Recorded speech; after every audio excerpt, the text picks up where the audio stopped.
Hi, I'm Gigi Kopelak, President of the Board since last September when our past President, Juliet, moved out of state. I'm new to the board, but not new to the station. I started working with PCTV over 15 years ago with the Media Committee of the Pleasantville Garden Club. I have been producing garden shows since then. In addition, my expertise is in art. I started an art series and have interviewed over 50 artists, curators, museum directors, and others involved in the arts. There are 6 members on the PCTV board. I came onto the board at the same time as Paul Alvarez, who is our liaison with the village. It's been my pleasure to get to know and work with all the board members and staff. You will be hearing from Bernie Gordon, Nick Antonaccio, Jonathan Cunningham, and Loretta Chiavetta in this presentation. On screen now, you can see the duties and responsibilities of our staff. I have come to realize, and you can see, that from the list of their responsibilities that Shane McGaffey and Evelyn Tierney spend innumerable hours working in the studio and are responsible for the quality of the creative and informative presentations that PCTV has become known for. I personally feel that part of our mission is to create community conversation. With the advent of fast internet connections and on-demand content, it will be necessary for TV to change. It doesn't mean that television itself is coming to an end. It's simply evolving to meet new technology and market influences. PCTV now has this amazing space. We need to reshape for the market and find our way into the future. For that, we need your help.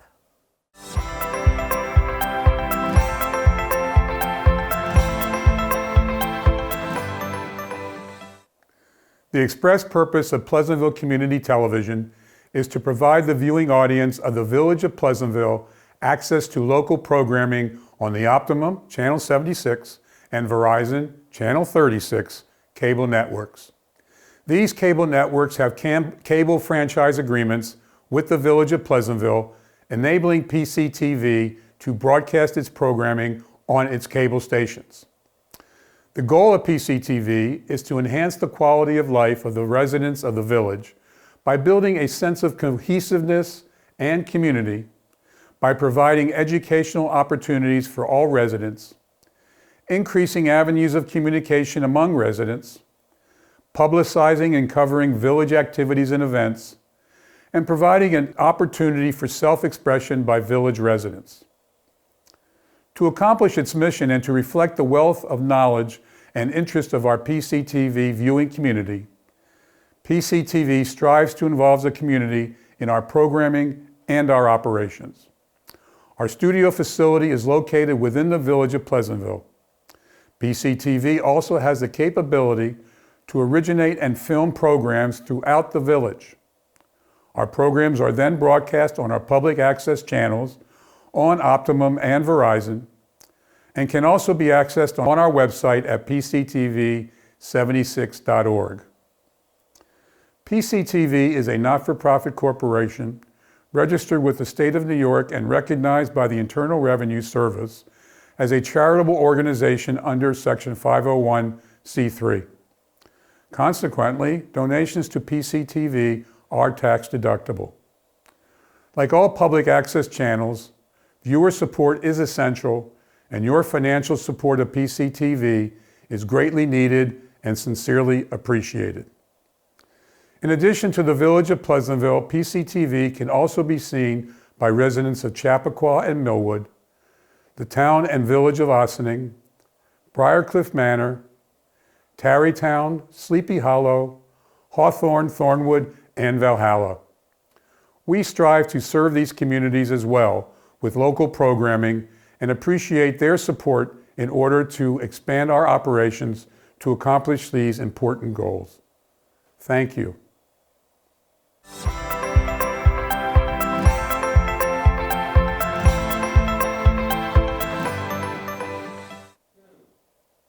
Good evening. I'm Jonathan Cunningham, and I've served on the PCTV Board of Directors for 18 years.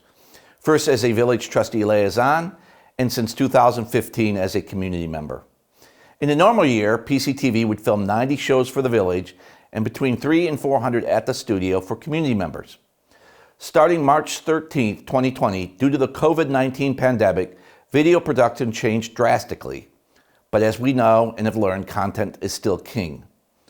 During COVID, due to strict safety protocols, people couldn't get together in the same room, and as a result, the use of video became more in demand, as well as more complex and time-consuming to produce, if you want it done well. PCTV found itself hosting webinars in Pleasantville for folks in California, producing events like the high school graduation and Memorial Day ceremonies that were both live and partially pre-recorded. They repurposed videos from 14 years of Pleasantville music festivals to make a 12-hour best-of series airing live on TV and again on the internet. Recording and editing Zoom meetings, they used cell phone footage to create video, and filmed in-person studio productions and location shoots while maintaining safety protocols. With studio shoots restricted, the need for creative problem-solving became a must. Standard procedures weren't possible. New thinkings and ways to create compelling content were called into action. COVID has put Zoom-like remote technologies and other forms of multimedia front and center, and many aspects of that, or at least a hybrid of it, will be with us going forward. Serious change has already happened, and it will continue to evolve. PCTV provides a real valued function to the Village and the residents, and I hope I'm not here to convince you of that. Communicating vital information and fostering community relationships, the station is committed to continuing. But to meet these challenges will require updated equipment, software, and website improvements, putting greater stress on our budget. We look forward to continuing our partnership. Thank you for your time, and good night.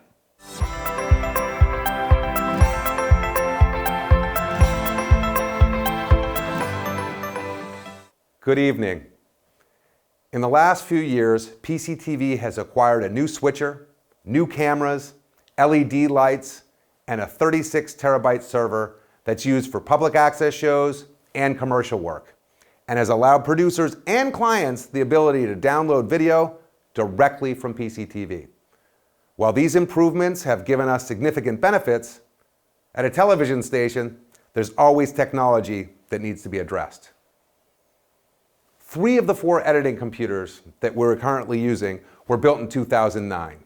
And although they have been updated, which has extended their life with modifications over the years, they are reaching the end of their useful life and need to be replaced. Currently, we're only broadcasting from Village Hall and simulcast that signal from 2 Lake Street, but need to build a new broadcast system where live and pre-recorded programming can emanate from 2 Lake Street. Currently, if you turn on the government channel on Optimum or on Verizon and turn to the public channel, you'd be watching the exact same programming, the website. The original PCTV website was launched in 2009. It's a content management system that hosts more than 3,000 original programs. It's Pleasantville's video library, storing all the shows, special events, parades, and meetings since 2009. PCTV has been working to merge the content management backend that houses this library with a new modern front end that meets community standards and expectations. To sum things up, tonight we are presenting our budget for the next year and contract for the next 3 years, which addresses the technology needs that are brought to your attention. We don't expect these needs and upgrades to be resolved in 1 year, but it's something to be planned and implemented over the next 3 years of our contract. Thank you very much for your time.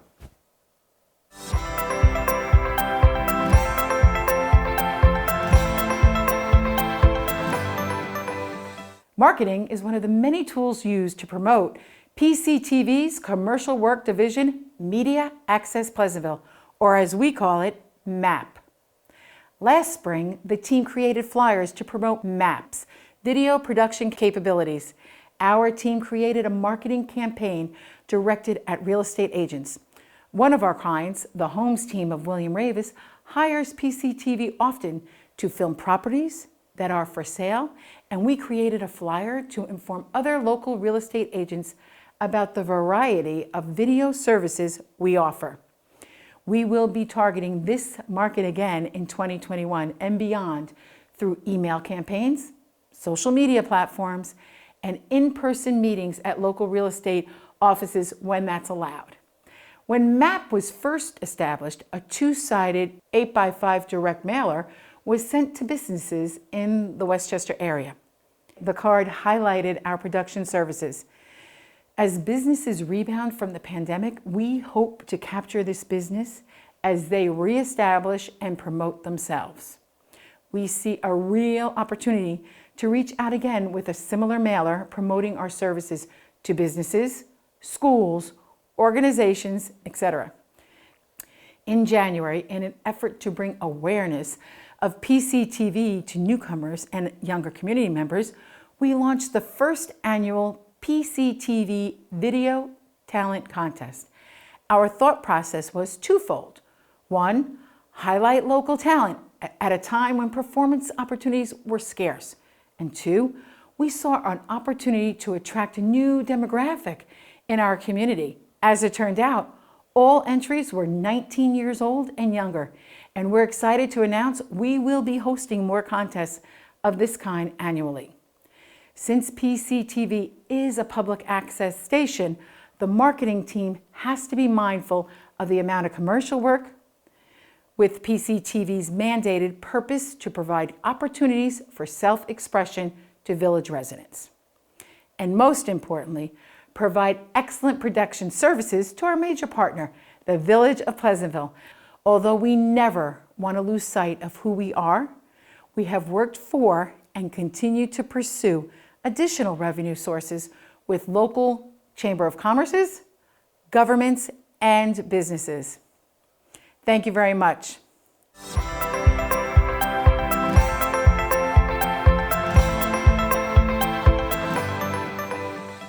Since its redesign in 2015, when the broadcast schedule went from a basic listing in an email to a more attractive, easier to read newsletter format, which included photos, show descriptions, with links to the videos that were up on the PCTV website. Subscribership has doubled since 2015. We now have 828 subscribers. The newsletter features the most recent Village Board meetings, Board of Education meetings, and several recently filmed public access shows meant to educate, entertain, and engage our viewers and subscribers. There's also a section for most watched, so you can see what new shows are popular and which classic shows are still on the top 10 list.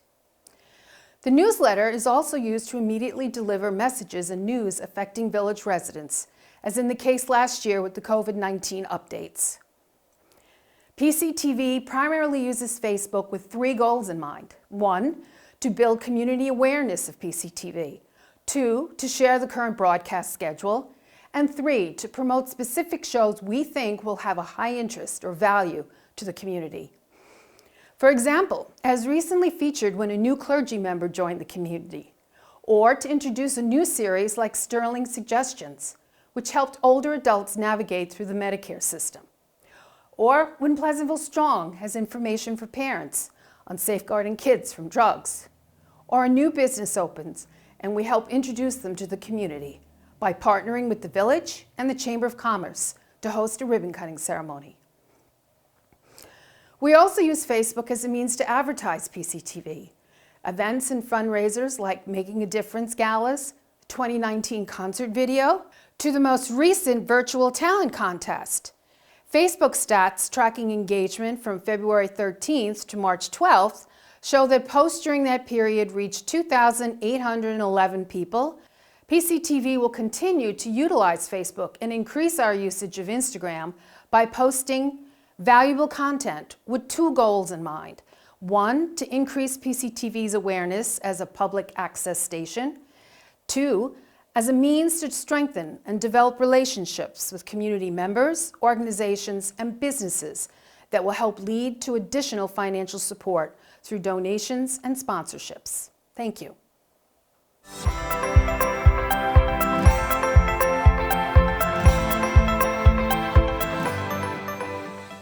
Three major sources of self-funding for PCTV are donors, fundraising, and sponsorships. Donors. Our annual appeal is in its 10th year. It began as an effort to supplement the village contract. It is our major revenue generator. In the last 5 years, we have averaged nearly $13,000 per year. Cumulatively, 196 individual donations and 97 business donations. The majority of these donations are between $10 and $100. There have also been several large donations from perennially loyal and generous residents and businesses. COVID has taken an expected toll over the past year, and it is uncertain what to expect going forward. Fundraising.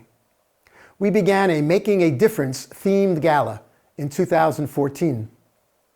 The program began as an effort to supplement the village contract at that time. These events have been well received and supported by the community, generating an average of nearly $6,000 pre-COVID. There was no gala in 2020 or 2021. Sponsorships. Another new program, initiated in 2013, as we were grappling to supplement the village contract. The outpouring of village businesses in support of PCTV is much appreciated. Over 24 individual Pleasantville business owners have been sponsors since inception. 11 have donated at least 3 times. Total revenue has been over $32,000. We have also bartered for services in return for sponsorships with several businesses. COVID has taken an expected toll over the past year. Future support is uncertain. Loretta has addressed our strategy to bolster this program.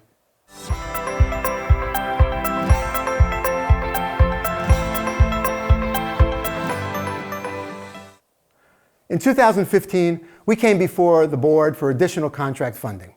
The board increased our village contract funding to cover additional costs needed to maintain our high-quality content and our output, with the understanding that we at PCTV would seek additional sources of revenue. The village funding to us has declined since then, from the $110,000 in 2016 to $100,000 for the last 4 years, while we have had moderate success in increasing self-generated revenues, growing each year to over 40% pre-COVID. To place this in another context, adjusted for inflation, the 2015 contract amount would be $121,000 today. Couple this with the loss of the cable company's PEG payments. There are no payments forthcoming during the remaining term of their contracts, which terminate in 2025. These factors have forced us to cut back on expenditures and investments. As PCTV was struggling with the loss of our studio at 2 Jackson Street in 2017 and not having the financial resources to build a new studio, the village generously provided the pump house space, finances, and construction for our new state-of-the-art studio, and for that we are very grateful. Now, 4 years later, select equipment and software need to be replaced or upgraded this year and going forward. Here's a graph of the major components of our funding and expenses over the past 6 years. As you'll see on the graph, all I tried to do was to enunciate our total source of revenue, our total costs, and whether or not we had a profit or a deficit in each of those years. And as you can see on the graph on the bottom bar graph indicates our profitability or our loss. And you can see we've fluctuated over the years. Our average cumulative loss over that period of time is a deficit an average deficit of $37,387. We've made up for that with cash sources, for sure. One good example of that is, as you can see, in the year 2020, our COVID year, we had a deficit of $41,000 from operations. We made up for that with the final payment that we received from Cablevision under the PEG installments and our PPP loan, which we hope and expect to be forgiven. Going into 2021, we're projecting another loss of $9,000. But even as we get closer and closer to year end, that's still a bit uncertain. This graph depicts the revenues that we've received from the village over the last 6 years. We've already discussed that. You can see that's a decline and then a straight line. But I wanted to also show some of the select sources of revenue that we have been assigned to and that we've made an effort to be more self-sustaining as PCTV. And you can see the driving components there. And I selected 4 of our services that we provide. Cable grants, we talked about the fluctuating cable grants there, and you can see that in green. You can see each of the years where it's spiked and ebbed. And you see that in 2021, we received our final payment. Fundraising activities, that had been a major source of revenue for us. And you can see on the gray bar that it started out and it sustained itself, but in 2020, it plummeted. We do not expect to have another fundraising activity like our gala until 2022. And then all importantly for us, our third-party services. And you can see on the yellow line on the graph that has steadily increased ever since 2015 when we were charged to become more self-sufficient by the board. We're very proud of that, and we look to the future with the assistance of the board now for helping us to sustain that. I'd be happy to take questions during the Q&A on any of these graph items. All right, we back live now? Yep. So thank you for that. That I would say you've upped your game over previous PowerPoint presentations, huh? So I obviously know quite a bit about the history of this over a long period of time. Some of my colleagues don't. You guys have questions you want to ask? There was some great graphs and information about, because I've always been curious about the other part of your work that we're not involved with directly and how much that contributes and everything. And it looked like there was a number in the 30,000s that was quoted. There were some graphs, but I couldn't actually read them. So what, like for last year, what was your operating income outside of the Pleasantville Village donation? I'll answer that one, David. Thank you for the question. Mm-hmm. So for 2021, our total revenues were $170,000 and $100,000 came from the village. Over the last 6 years, the contribution from the village as a percentage of our total revenues has declined slightly from over 60%. Now we're down to about 57%. And conversely, our contribution to the bottom line, to the total revenues, has increased. That's so great. To the point now, we're at about 40%. I want to ask one question. I personally know the answer to it and I have been satisfied, but I think it's important to get it onto the record here. So please don't mistake this coming from a bad place, because it's not at all. But a number of villagers have approached me and there were some strong feelings about this earlier this year. Can I share my screen?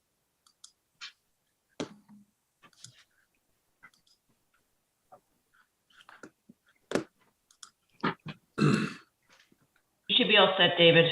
Thank you. So on the day when this appeared on your Facebook page, I got a couple of calls and then heard subsequently about the question of what PCTV was covering in Congress, and also specifically the wording here, PCTV filming what's really happening as Congress gets ready to finalize Joe Biden's win. Remember, the media coverage then was about a riot. So there were some people suggesting that, or asking if there was a counter narrative that PCTV was providing. I didn't see anything after that. I've had conversations with Shane, and I feel satisfied that I understand, but I think we should get the answer to that on the record. Shane, why don't you share with the audience what you shared with David? Okay. Well, I went at my own expense down there with Andrea Garbarini, who produces shows at PCTV. We're doing a piece on the American flag and what it means to people.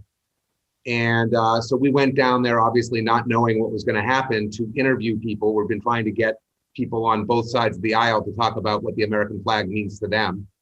And we are creating a piece that the public will get the benefit of seeing on PCTV, that it kind of explores, what the American flag means, and what people think about it. There's going to be a series, actually, when we actually have someone who does conflict resolution come on to try and have people from both sides of the aisle discuss things and try and find some common ground.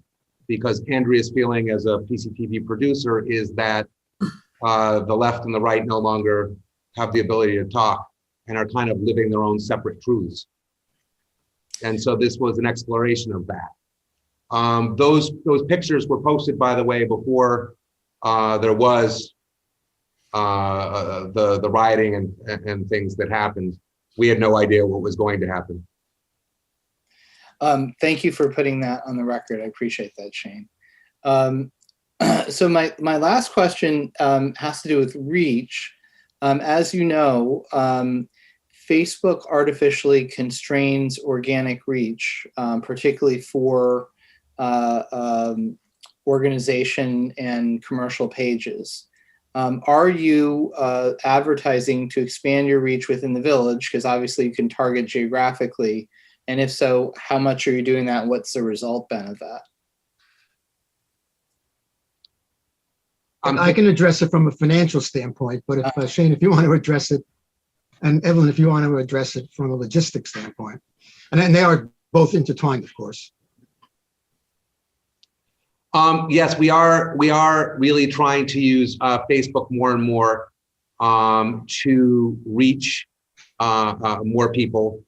And we're also trying to break in kind of to the younger demographic, because specifically on TV, we tend to be watched by an older audience. So there are a lot of seniors who watch, but now we're trying to attract younger kids. And that was one of the reasons for the contest that we just had, really, was to try and attract, more high school students and younger students so that their parents would get involved as well.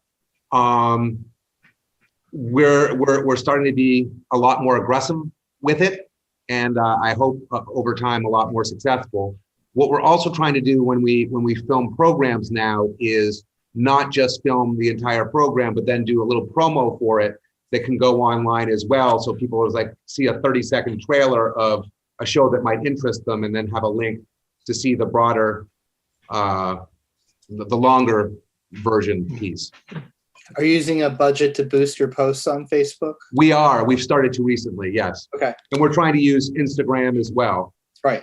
Though Instagram is a lot more difficult video-wise. It's pretty easy for pictures, but as you know, the videos get segmented, which is sort of annoying. Well, I assume you're going to get on TikTok this year too, right, Shane? Yeah, Shane personally.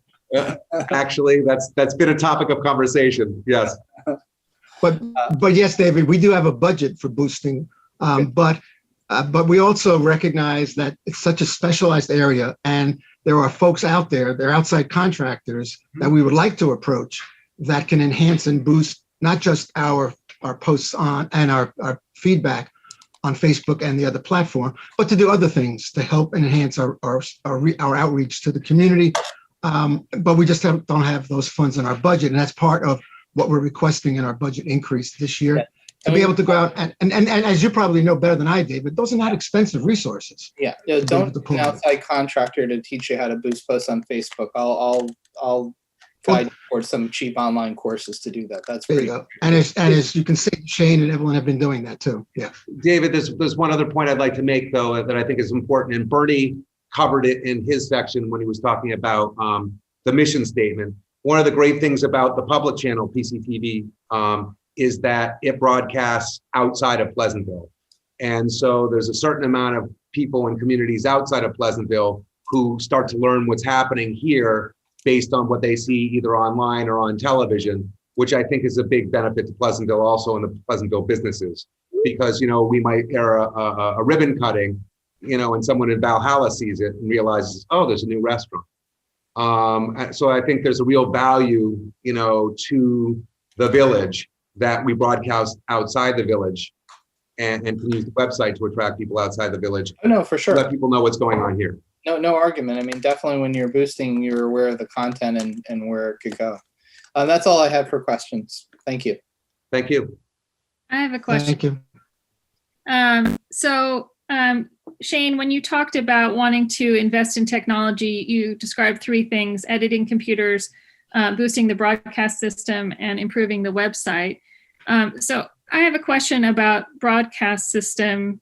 As you know, my husband works in television, and I guess my question is, what is your argument for continuing to broadcast on TV as opposed to going to internet, not just for PCTV, but specifically for the village? Because I guess I question the value of that. And secondly, I was, specific to that, do you have a way of quantifying the viewership that you get through different media? So on television, for instance, on the website. And Okay, so we have the content, right? We're producing the content. So whether it goes on television or the internet or somewhere else, we have it.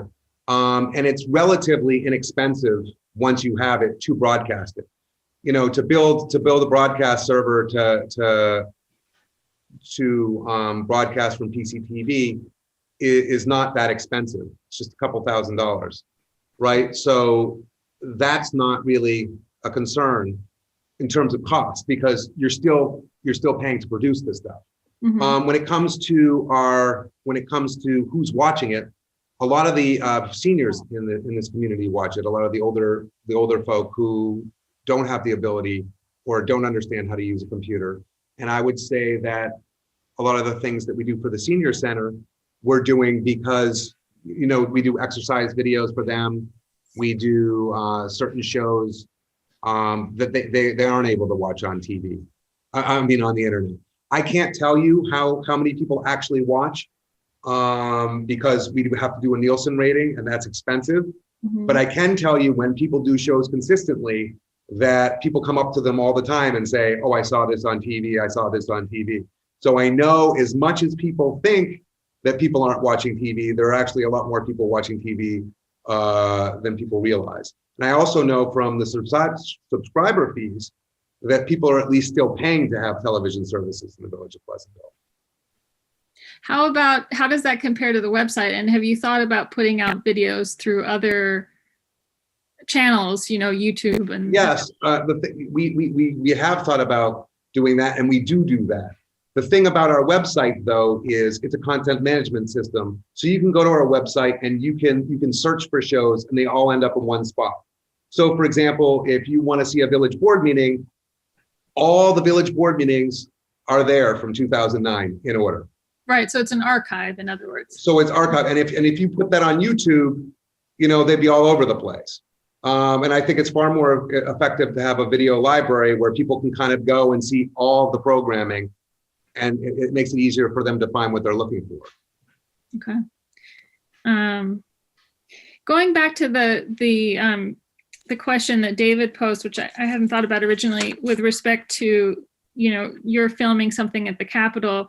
How do you understand the relationship between what you're doing for the village and what you are doing commercially or outside of the village? How does Okay, so I guess the question is, is there kind of a blending there? Because I think part of the concern there was that, particularly with you putting something like that on your Facebook page, is it looks like the village is taking a position, which was not your intention, but there is a potential for misunderstanding there. So is there some kind of firewall between what is village content and what is not village content? How do you understand the relationship between those two? okay, so village, generally commercial work does not air on PCTV. It's being paid for, it's going somewhere else. Okay. There are certain things, and there are FCC guidelines.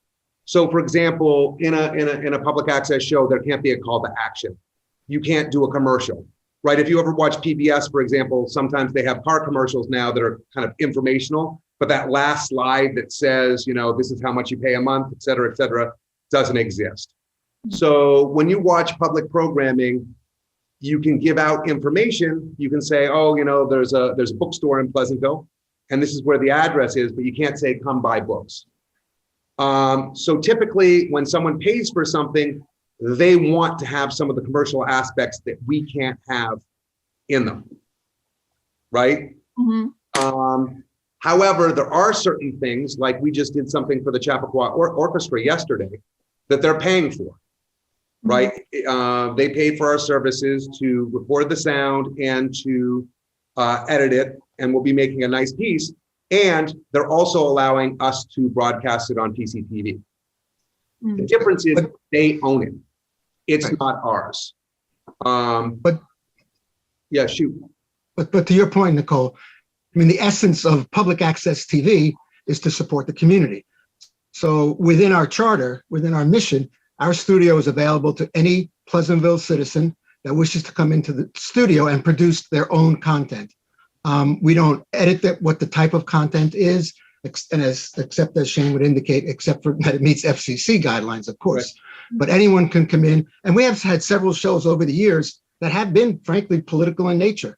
But this is what we are charged to do, to keep our studios open for that. In this particular case in Washington, that is a producer show. And that producer has done many, many shows over the years at PCTV. And as part of Shane's support of that producer show, she invited him to go down to Washington with her to film, as Shane explained, what the theme of that piece was to be. And he took it upon himself to do that at his own cost, on his own time, to do that. But it was all part of that focus on the public access side. Now how that pans out, I don't know, and we don't know that yet. But right now it's at the stage where it's public access. And Shane posting it, as he said, that was his choice to do that as part of his support. When you say it's public access, that is not a paid gig. That's a public access gig that you're doing with Andrea? That will be a public access show, yes. Yes, it will be, yeah. And we expect that we'll receive a donation as we have for other shows that Andrea has done. Believe me, I have enormous confidence in Andrea. I guess my question here is, it's not really a public access kind of a program at the level we have normally thought of it when you're traveling to different states. That's not the only trip you took, right? So not specific to that thing. I guess that part of the question is to what degree does PCTV imagine itself to be a content creator as opposed to a content facilitator? Obviously, Shane has lots of skills and edits and titles and demands strings these together in all kinds of ways. But I've not historically imagined that PCTV would be a content partner, like, hey, let's go to X and record this and all of that. Well, not on a national level, but locally we have, for sure. From time to time, what we try and do is do things that are a little bit different to, garner attention and potentially win some awards, so that it's easier to market, who we are and what we're doing, and to try and grab some attention. I feel that to be successful and to continue in the way that we need to continue to do public programming, we're going to have to do some things that, grab people's eyeballs and make them say, this is interesting. Okay, so if that's what you're doing with the documentary piece about the flag, is that your thinking, that this will grab eyeballs? I mean, yeah.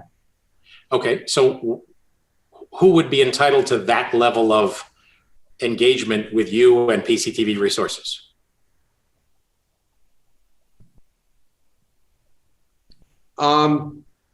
Very often, basically, if people come in and pitch ideas all the time, and if we, but I mean, normally, again, maybe this isn't the forum for it, but normally you would not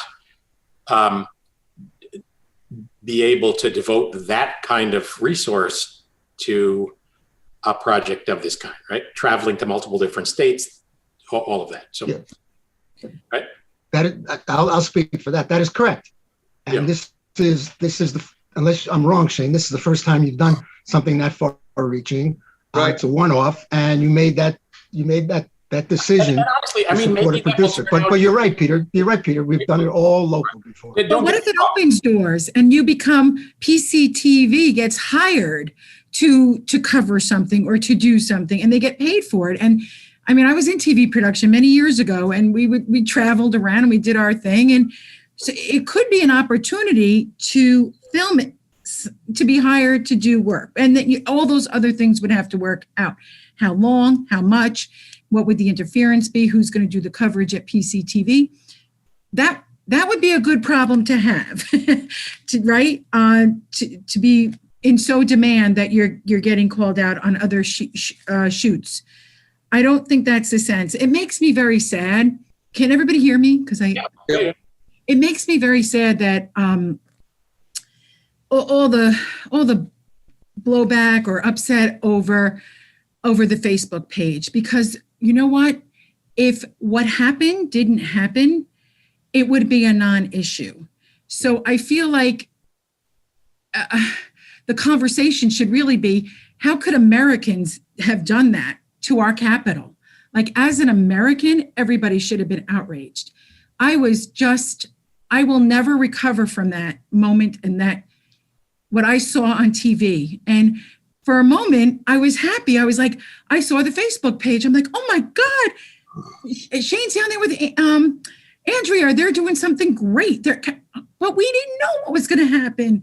And it is horrible what happened.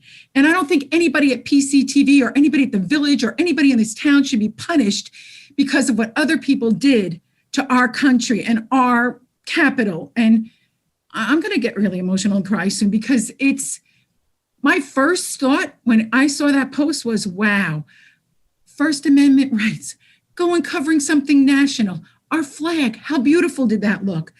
And that's what I saw. I saw the beauty in the post. But what happened was so ugly and so damaging that we're all being punished for that. And that makes me sad. And I'm sorry I got emotional. No. I appreciate that. And I know where you're coming from, Loretta. And I agree with you about the horror of that day. Honestly, I don't think the issue, at least the issue that I raised, has much to do with that. It has to do with the question of what are the fences around what PCTV does. And that's fine. That's your prerogative. I'm just thinking, even the comments tonight, it just, a few people talked and that's an issue. Like, no, that's crazy. Like, ask them, how did they feel about the insurrection? I mean, that's the conversation. That should be the conversation to people. Well, but we're in an environment here where 70 cents of every PCTV dollar is taxpayer dollars, right? Yes. So we're not doing that. 57 cents. How much? 57. 57. I stand corrected. 57. Our contribution to that and our support, including mine over many years for PCTV, is not about PCTV as a news agency. It's about PCTV as a community communications resource, just as Bernie's piece so clearly presented. So when if someone hires PCTV to cover news because Shane's a good cameraman, great. But that's a gun for hire for somebody else's content, right? Isn't that? I mean, that was where I was coming from. I'll just say that what I try to do, rightly or wrongly, is if a community member comes to me with an idea and is trying to get something done, I do my best to try and help them get it done. Of course, but in the end, it isn't realistic, especially in an environment where you're running a deficit, to invest those kinds of resources in a specific project, except for a clear reason, right? I think, we're having these conversations nationally, we're having these conversations locally. I thought personally it was an interesting topic and one that would engage the community, and one that, I thought Pleasantville residents would enjoy seeing and thinking about because it affects them. You mean when the documentary is completed? Yeah.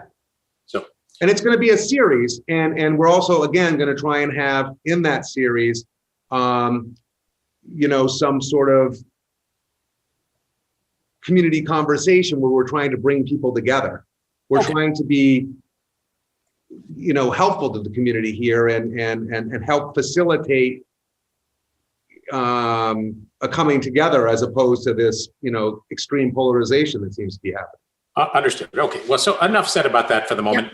And Right. it's very clear. It's very clear that everyone has an opinion about it, and that not everyone shares the opinion that Shane was there to support a producer. And we understand that. We understand that fully. And just one other comment. I think David, you mentioned the post that was on that Facebook shot where Shane talked about the real news. And Shane's always saying to us, you can watch TV, you can look at content on any social media platform, but the only truth that's out there, the only real news that's out there is what the camera is recording.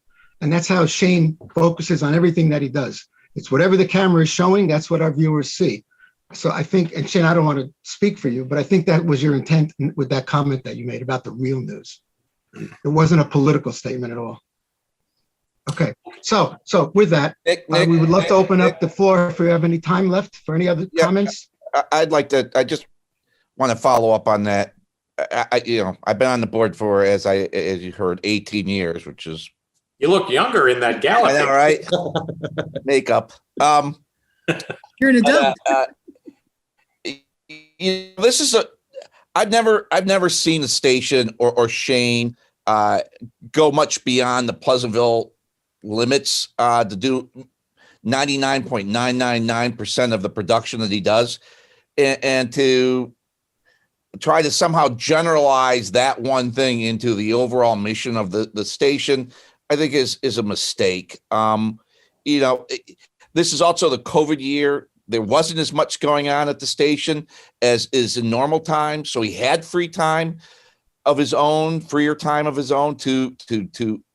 contemplate to contemplate the trip. So I think it's fair to say this is a one-off. I think it's fair to say that the board is very much aware, PCTV board is very much aware of the mission of the station and stands in check of anything beyond a one-off. And I think that's pretty much been well demonstrated over the years. So the residents and taxpayers and the board of trustees, I think, can be pretty confident that that issue is really not an issue, or something to stick a pole in the ground and make decisions around. We're all aware of the sensitivity to that. It's true, Shane, you're going to Albany later this week? I'm not going to Albany later this week. We have some. I was going to suggest we do. we have a play for the high school that we need to get done, and PCTV is getting paid for that. All right, so we need to move on to our Parks and Rec budget. We've had Matt happily sitting here. So we have your operating budget from last year, and we have your budget proposal for the coming year. You're looking for a 20% increase, right? Yes, that is correct. Yes. Okay. I guess I just want to add one thing, which is that I think that the discussion we had about this Facebook post was a little bit of a deflection from the larger issue, which is, we're supporting $100,000 of your revenue and trying to break apart, what part of that is village and what part of that isn't village. And Can I actually, I'm sorry to interrupt, but I'll explain this to you because I can. No, but let me just finish my question, which is about numbers, which is that I was wondering, would it be possible to break this down a little bit more compared to the other budgets that we're looking at? This is doesn't really tell us very much about your operating budget. Okay, I can send you, basically, our contract with you is a service contract. And so the service contract outlines the amount of shows we're supposed to do for the Village of Pleasantville. And we actually break it down by camera, by hour, how much it costs to do them all. And then actually, gives you a 25% discount because you're a big client. So actually, if you actually look at the budget, yes, because you're paying us, we're able to do public access, but the actual service contract that we have with the village has nothing to do with public access. It only has to do with the 90 shows that we're doing for the Village of Pleasantville.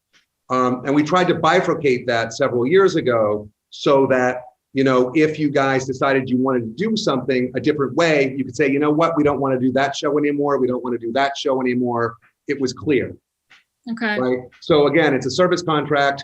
I would look at it, again, you're supporting public access because we have that service contract. Yes, we can have a studio. Yes, we can pay people, et cetera, et cetera. But actually, the taxpayer isn't paying for any of that. What the taxpayer is paying for are the shows that we're contracted to do for the village. They're not public access. So that's, I guess, what I would like to see. I'd just like to see that on. Okay. Yeah. Okay. So, and I would also, Actually, that's a good point, Nicole. We should be showing you that. When we ask for a renewal of our contract, you would like to see what we are proposing to produce for the village and what the village would like us to propose to be done as well. Right. So we will take that upon ourselves to present that. so the other piece of that is, we've talked for a long time about the website issues in a world where it seems reasonable to believe, obviously, as already described, there are some people who are actually watching on television. I think every year there are more and more and more people who are watching online. And so that offers the opportunity to capture some metrics and actually track what's happening, which we've asked about a bunch of times and have not seen. So I think that would help, and it would help all of you too. Then the other piece of that is built into this budget you propose for next year, the opportunity to fix some of the outdated content and the problematic search. Yes. That is correct. Yes, absolutely. Absolutely. I mean, we're at a juncture now where if we are proposing and we know we must reach out into the social media platforms more than we ever have before, the current structure of the website doesn't meet those needs. And it's been declining. It's been declining every year. So there's still a value to it. There's still all the content that's there. It's still reasonable to navigate it, but it's not meeting the needs of what we are outreaching to the community for in 2021. But we haven't had the funds to be able to go out and we're not talking about tens of thousands of dollars either to be able to do that. But we need to do it now, and then we would need to maintain it every year as well over the next, foreseeable future. And that's the other reason that this becomes key to our request for a contract renewal, so we can sustain that. I talked about that in the technology portion. Okay, so we need to move on to our next piece, but thank you for that. If we have more questions, we'll come on back to you soon. But I can report, as you no doubt already knew, that you are our only budget presenter that did so via video. So, well, thank you. Well for done. that. And thank you very much for your time, That's what everyone. we do. Okay. Wait, was that an option? I didn't know that was an option. I like Uh-oh. we can help you create a video if you like. Just stop on by. All I right. really like the music that you use, the royalty-free music that you use. I felt a desire to call my doctor to check my options for Celexa during that. A tight budget, David. All right. I know what Thank it's like getting royalty-free music. Thank you, everyone. Thanks. Thank you very much. You. Thanks for your time. Thank you for yours. All right, Mr. Trainer, you're next up, right? I'd still want some more time to do a video. We got time. Keeping you, so. But before we jumped into budget, we had some outstanding items on the summer camp front to Oh, tackle. I'm sorry. I'm going out of order. Yeah. Yeah, absolutely. So first is just, I think, finalizing what the board envisions for the scholarship program. Is it going to be 15 slots, village residents only, correct? So what we'll have to do is pass a resolution at the next board meeting on Monday that kind of formalizes the details of the scholarship program. So let me just to clarify, we're thinking now that we're going to do a sort of completely blind lottery, right? And then once we place people, then we will determine whether they're village, town, or village with scholarship, correct? That was my thought, a need blind lottery. Right. And the first 15 people whose ticket comes up, who have the demonstrated need, would benefit from the scholarships. Right. And once the scholarships are exhausted, the next person who would otherwise qualify would be offered a slot, but at a regular pay. Right. I guess the one question there is whether it's purely binary. You pay the rack rate or you pay nothing, or are there scholarships that are partial scholarships? And then the other question is, can we write it so that in the event that for some reason not all those people show up, or we have more than expected donations to cover some of that or whatever, that we just return any unused scholarship fund to the village? What do you mean? In other words, if there's let's just say hypothetically, we had proposed a $15,000 scholarship budget and another $5,000 got donated towards it. And only 12 people signed up who qualified. Right. So, or something like that. Would that be a reserve fund that would then roll over to the following year? Or are you suggesting something different?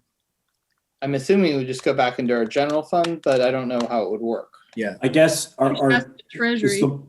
is the plan to do this on an annual basis, or are we doing this in light of the situation that COVID presents? Well, not having a term that currently extends into next year, I would defer to the board for next year. But you know, I don't know. Now there are a bunch of if-then statements, Mr. Vinjamori. Let's see how it goes for Point at the us. time, and then we can talk about it for next year. Yeah. So what I would say about that is we don't know. I think at the moment, I think the assumption should be it's a pandemic response. Yeah, I certainly would not want to create the impression in the minds of everybody that we could or would do this annually. Perhaps we will. Well, it'd be interesting to see what kind of response we get too. I'd like to see the response. I'd like to if we anecdotally or in some other way find out the impact, that would be helpful to know. So let's just try it out and see how it goes. Okay. All right. But just to be clear, the notion is that the village would allocate $15,000 towards this. Mm-hmm. That's what I'm proposing, if everybody's cool with It that. would be available only to Village of Pleasantville residents, not to school district residents outside the village. Right. And that one's lottery number would be drawn irrespective of need. Mm-hmm. And at the point at which the fund is depleted, no further scholarships could be offered. Right. Correct. And in the hypothetical that the scholarship fund is not depleted, the village would return the balance to the general fund. Yes. And one could construct that as if individual folks decided they wanted to contribute to the scholarship fund, that we use the contributed monies first. Mhm. And in the hypothetical that the need was not sufficient to require the village monies, all of the village monies, the taxpayer would be protected in that way. The only case where we'd want to carry over money is if there was suddenly an outpouring of donated money that exceeded the need, then I think that should carry over to the next year. That would be the only case. I mean, right. I mean, that seems comparatively unlikely, but I guess that'd be a good problem to have. Yeah, that would be a good problem to have. Can we talk about the gender issue with the younger kids? Just real quick, back to the lottery system. So, Matt, would you envision having some type of box or somebody who did have financial aid needs? It would be randomly selected, but we would know that they would have a financial need. Right? Is that how are you envisioning? Tick a box on the application form. You could. Yeah, that's probably the easy. The only thing we need to ask them to do is to be able to fulfill whatever criteria it was that we were asking for them to validate their need. To supply. So we would have to say, you know, if you, let's say the school lunch is the measure, you know, if your child qualifies for a free school lunch, you may be able to, sorry, brain not working. You may be eligible for a scholarship. Eligible, there we go. Yeah. For a scholarship. If this is the case and you would be interested, you know, check here kind of thing. And that delineation would be the free lunch, right? We're all okay. You guys have agreed on that, yeah. Okay. Okay, sorry, Nicole. Free lunch for economic reasons, not No. for whatever it is, the other reason. Has there been any further discussion on the board's end about number of sessions? Or we? No, let's do the gender thing first and then do the Okay. sessions. Okay. I mean, if you guys are okay with that. So forgive me, Matt, if I forget exactly how the groups break down, but so the proposal was for, I mean, the mother who reached out to me, her child was going into first grade. So for the younger children in that kind of range, to keep that co-ed and then have the older kids be same sex. Yeah, so I have a incoming first grader also in the same year. Yeah. And personally, I'm fine with that. And of our three kids, he is the one who doesn't show much preference about his friends. And I don't think, and they play AYSO also this last year when they were playing it, they were playing a mixed gender as well. So I would be supportive of that. What's your comment, Matt? The only thing that I we're fine with it. We will run with whatever the board's decision is.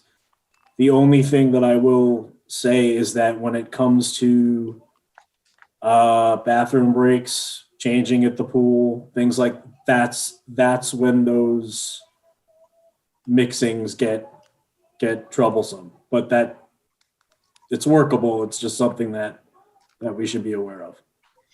All right, so we're only talking about the youngest group doing this at the moment, right? Right. Yeah, I would just say. Well, Nicole, are you talking about KN1? Yes. Yes, KN1. KN1. Yeah, and you know, I don't want to talk about this particular situation in a recorded session because this woman wanted to protect the privacy of her child, but it was clear that in this particular case we would be, you know, potentially causing grief. But then it also, you know, in my experience with, you know, my limited experience with my children and their friends, I feel like the gender differentiation is not, it's more malleable at that age, you know, and they're more likely to play with boys and girls, particularly if they're put together. Yeah, I agree. And you know, I don't know what they do at BRS, but they were used to from preschool, you know, sort of being changing, you know, cross genders and using the same bathrooms with the door open and all that. So there wasn't any sensitivity about any of those issues. What does, so David and I agree, Peter and Paul, do you have any thoughts on that issue? So long as Matt thinks he can make it work, it clearly would be a good accommodation to this request. I agree. What Peter said. If we can make it work, let's do it. But I know Matt has expressed some concerns over it, which, normal time, I think we could make this work, but with the limited staff and, the fact that I remember him saying that I think you would have one supervisor per bathroom, correct? And that was an issue where you didn't want to be short, where the kids are kind of on their own. So if you take one group, right, that has to be a pod, right? That's staff and campers. And you assume that they're all going to go change at the same time. So right now, the framework, the plan is 4 staff for 15, right? That in my view, and that in the view of the health department is fine. That works. That there's no question there.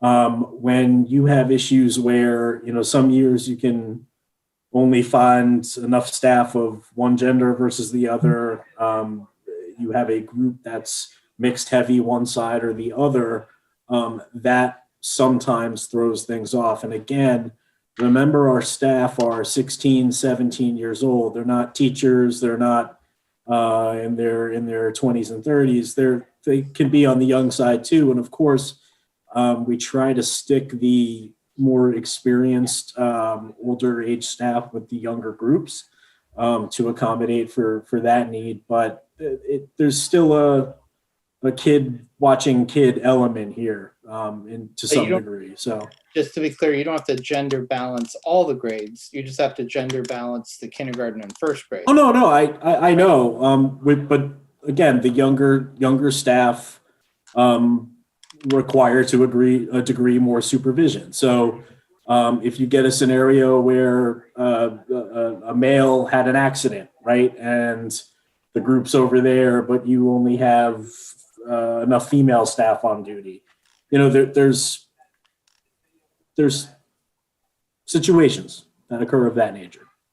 Don't you think a female staff could handle an accident with a 6-year-old? I think the only potential issue would be the opposite one. I think you'd be relatively okay if it were female staffers. I think the only issue where somebody might legitimately feel uncomfortable is if a 17 or 16-year-old boy was requiring to clean up after a 5-year-old girl.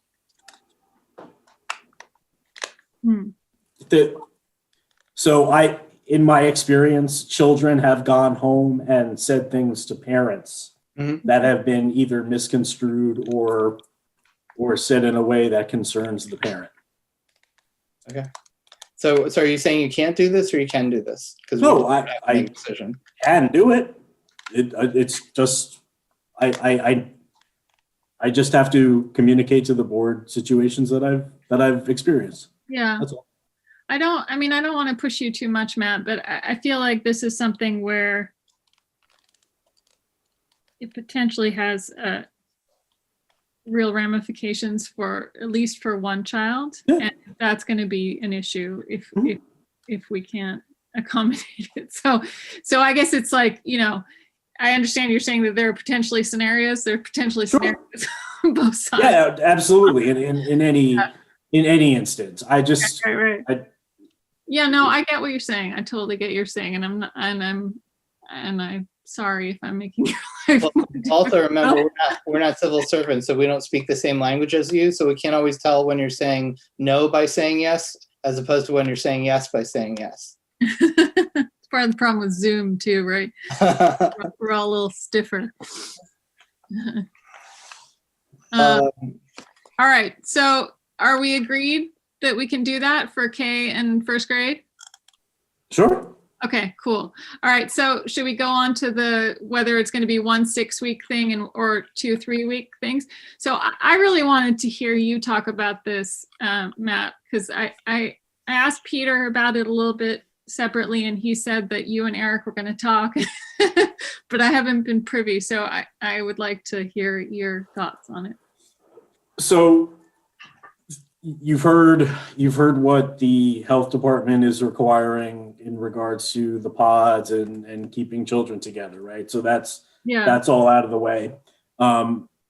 You have a potential certainly to get more individual bodies in camp by doing the 2 separate 3-week sessions, right? You have some kids filter out and then some come in, right? So there's that potential right off the bat.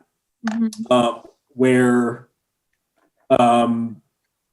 you may have just balance issues. And again, it's not a reason not to do it or to do it, is if you have new groups that need to be formed that don't necessarily balance out between those age groups.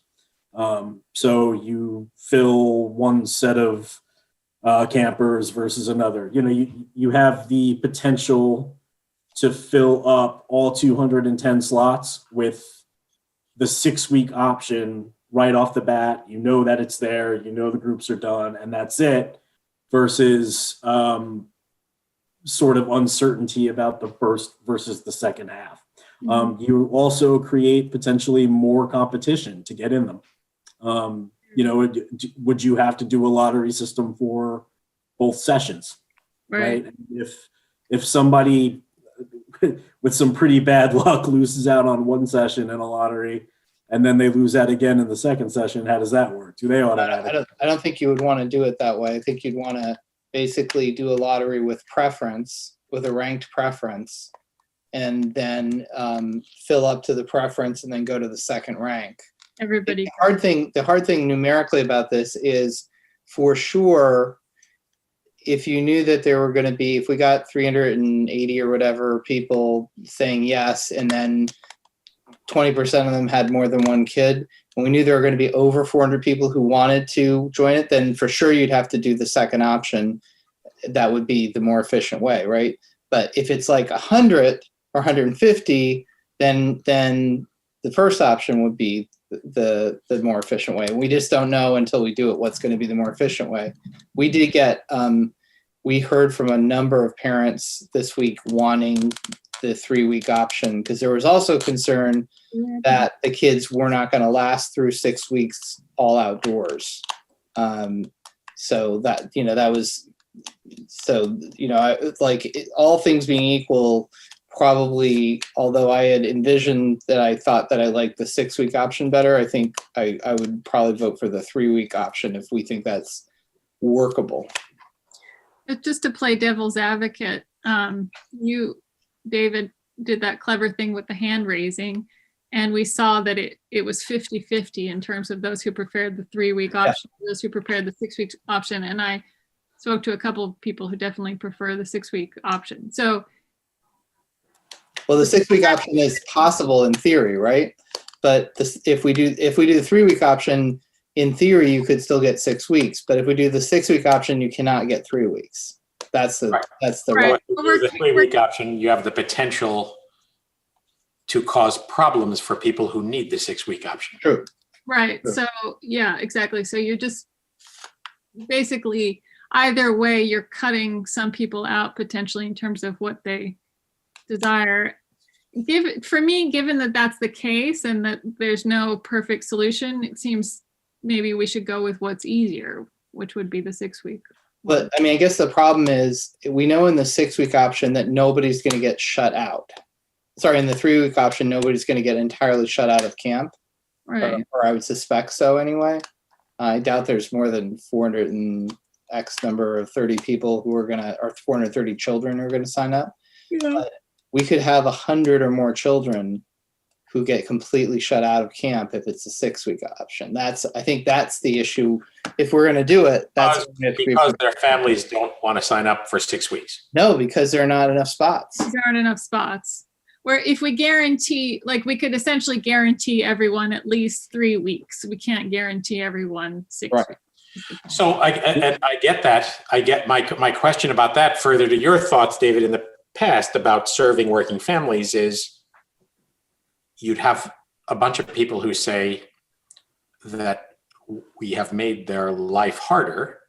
I mean, Chad Krause perfectly logically made the argument that 2-3 weeks make it potentially possible to have way more kids have something, as Right. opposed to a smaller number of kids have 6 weeks.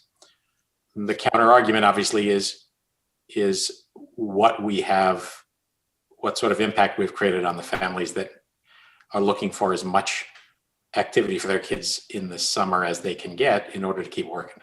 Yeah, The no, other the hard thing- potential here is that if somebody wants to put, say you just did the 6-week option, and we talked about this internally at the office where they get in, they pay the full fee, but they know going into it that they're just not going to send their child, for all 6 weeks, whether it's due to vacation or just wanting a day off, whatever it is, but they put their name in the hat and to their credit paid up because they wanted their child to do some sort of camp.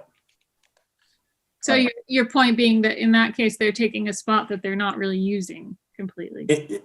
That's one aspect that actually I didn't mean, Nicole, but thank you, number one.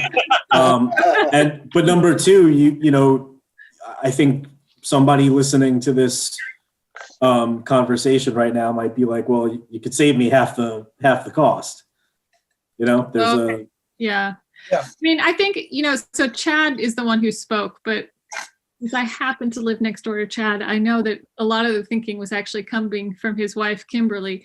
And what she said to me, and I thought it resonated with me, is that, we think a lot about the impact that this has had on parents. And obviously, as parents, we feel that, but we forget about the impact that this has had on children. Well, I don't know if we forget, but I mean that, one can overlook that in making these decisions. And so her point was not to think about the children who get left out of the experience. And her point being that at this point, given, how little school the kids have, given how little social life a lot of these kids have had, 3 weeks of camp is something significant, and so the difference between having that and having nothing is significant from the perspective of the child. So anyway, I throw that into the I mean, like, I totally get it's probably less efficient unless unless the demand is on the very high side. But I would hate to shut anybody out entirely. I would say that I would suggest that the scholarship people that we put them in for, let them have all 6 weeks because they clearly need it.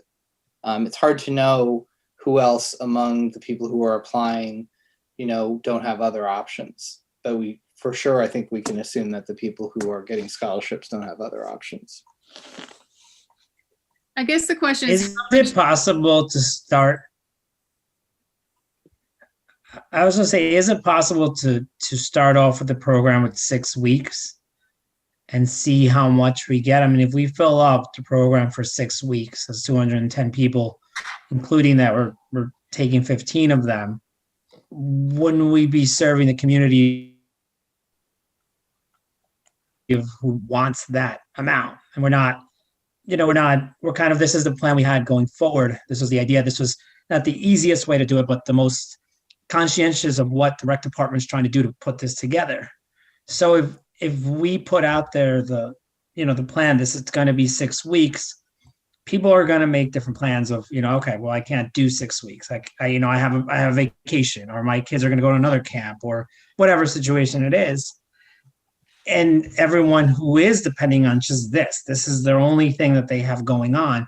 If we fill up all 210 spots, wouldn't that kind of, we serve, I think, the greater cause in a way, I think, of the people that are more in need of this specific program. Well, you can't guarantee, though, that you won't shut out some of the people who actually need it in that case. Right. I mean, but that's where it comes in as a lottery, in that we're not trying to shut, it's. No, but I'm saying, like, you can at least guarantee you don't shut, like, unless for some random reason we get more than 400 children who want to join it. If we do 2-3 week sessions, everybody will at least get to have 3 weeks of camp. And you're not shutting out anybody. You may be, you may be making a bunch of people make some extra plans, remembering that the summer is what, 9 weeks or 8 weeks. So none of it covers all of the summer, but you can at least help for everybody. That's the only concern as I have, is I definitely feel like if we do 6 weeks, we are going to have to personally answer to people who get shut out, like potentially a whole bunch of them. And I'm not sure if I have the perfect answer for why we didn't divide it into 2-3 week sessions instead. Getting that we maybe are going to get overall a few fewer kid weeks if we split it up, because of the pod issue. But the question I had is actually, could we do it a different way? Could we ask people what their preferences are and what they're willing to sign up for? Do the lottery, but before we announce the lottery, actually look at it and see what our options are. You see what I'm saying? Like, because then we would know. Not commit to it being 3 or 6 weeks, but just saying, are you willing to do 3 weeks? Are you willing to do 6 weeks? And which ones would you sign up for? Get their names, and then figure out what would be the most efficient way to do the least harm to the least number of people. So we're kind of on a tight schedule for building some of the registration mechanisms up and getting them prepared. Just overall, the quickest that we can determine, it takes some building within our systems to make sure that all those. I'm saying, what if you build it so that you basically say, are you willing, sign up X for 6 weeks, X for 3 weeks, first 3 weeks, X for 3 weeks, second 3 weeks, and we will charge you for one of those things based on what we determine is the most efficient use of our resources when we have everybody signed up in the lottery. Could we do that? Because like I said, if we get 150 people signed up, then 6 weeks makes much more sense. If there's 400 kids signed up, then 3 weeks makes much more sense.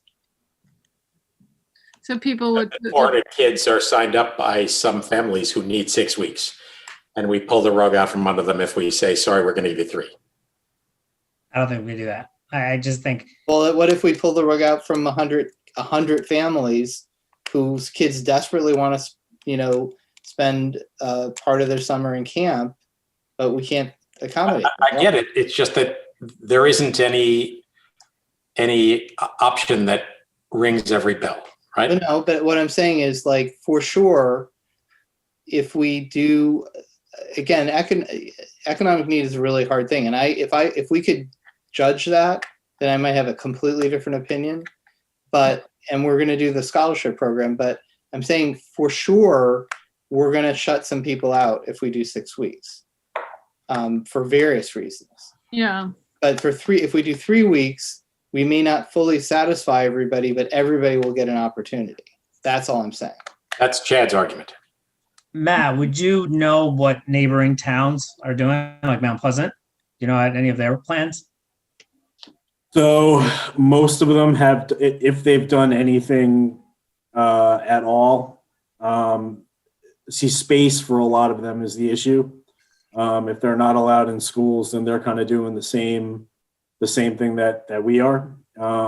It ranges from first come, first serve to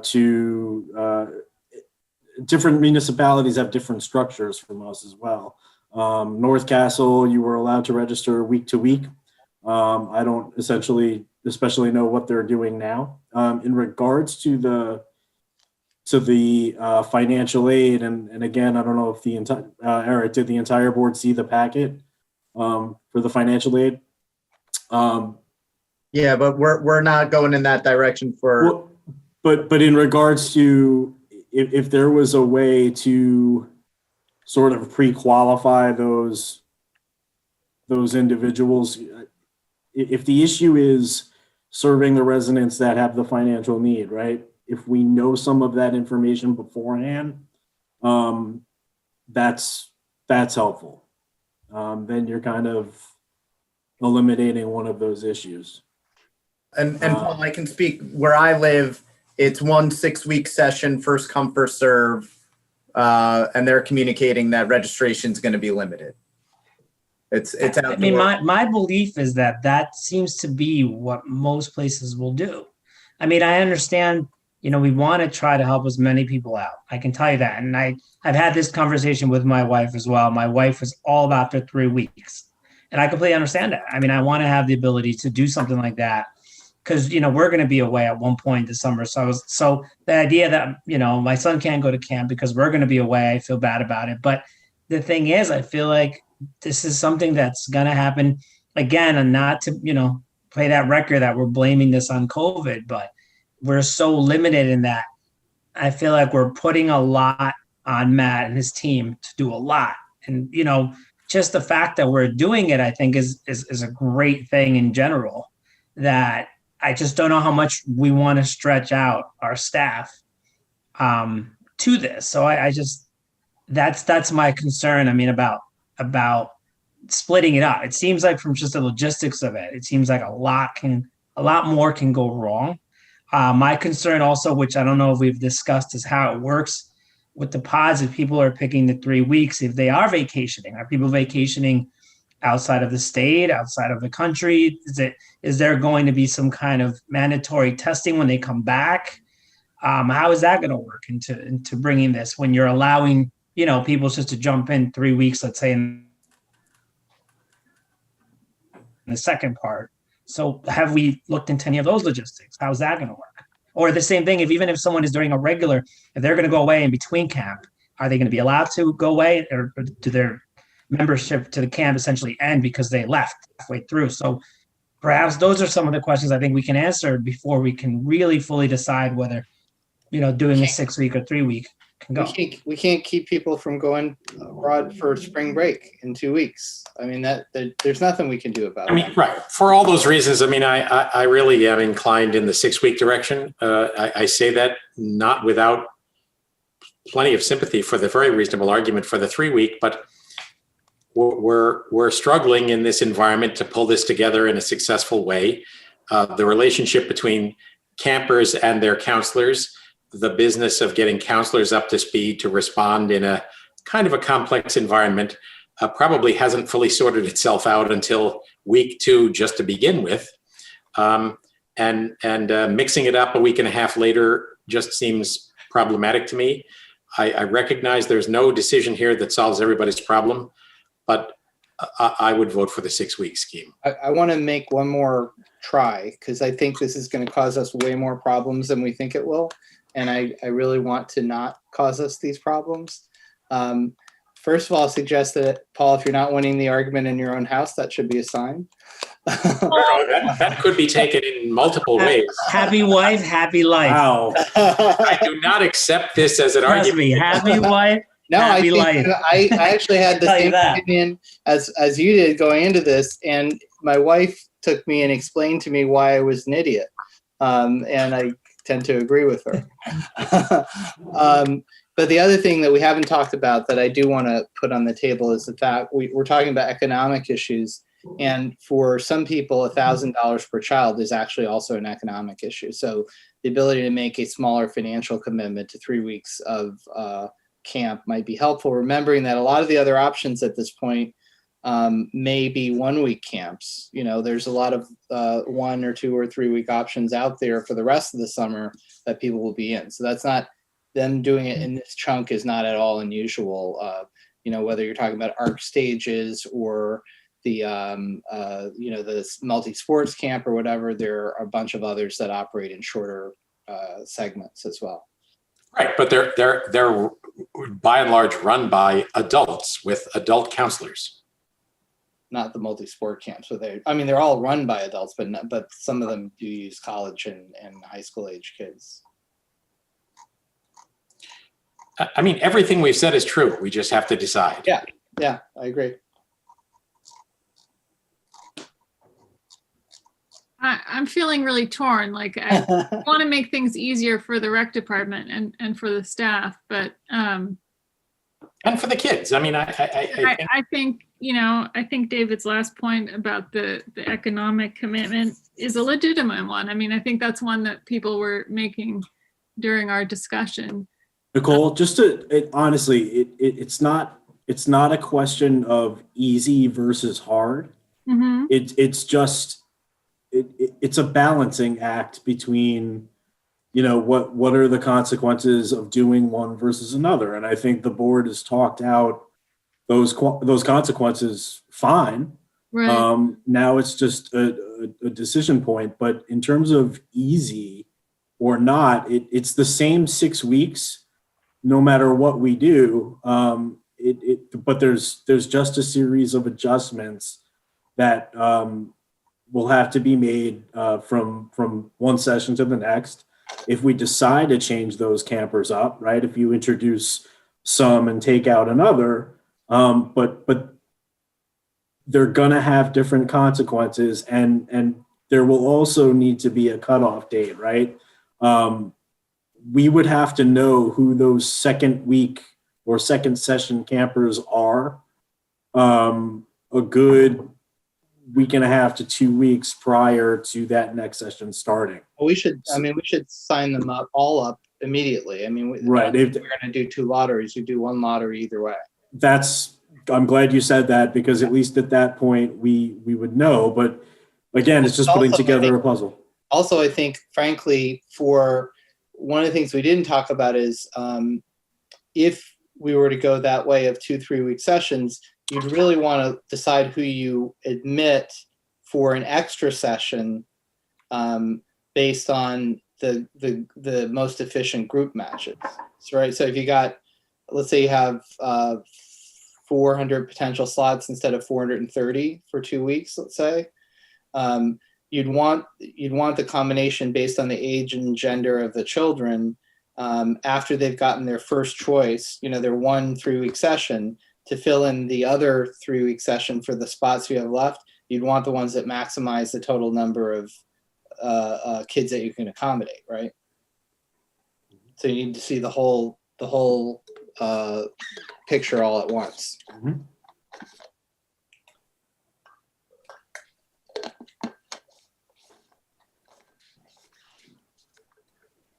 Oh, we scared Nicole off, I guess. she didn't want to talk about it anymore. So we just have to decide. Do we know like how the sessions timing? When would they be if we did 2 different? Yeah, so you'd start. I believe the Monday is June 28th, and you would go 3 weeks from that date, which is. Give me a second.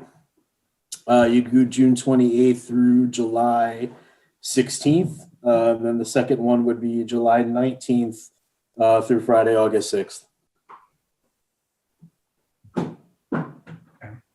So I think my position, it was my puppy, just so you know. I think I'm siding with David, but I'm okay if, you know, we want to go with the 6 weeks. Like if you're That's asking, non-committal, Nicole. No, I know. But the problem is we've only got 4 of us tonight too, so we don't have Joe. I'm not. The tiebreaker. I'm not talking about a goal line stand. If it were my call alone, I'd go with the 6 weeks. But it's not that I object. Yeah, I would vote for the 3 weeks again, because personally for me, I think the 6 weeks will work better. But I think for the majority of people that we've talked to, I think that the 3 weeks is going to be a better option, and you'll still get people who get 6 weeks out of that. So hopefully it can meet both needs. So I'd be willing to say that we could prioritize 6 weeks for, you know, add a checkbox in for people to say, I have a real need for this childcare or something like that, and prioritize them first for a second session. I mean, we can't make that a self-qualification. Mm-hmm.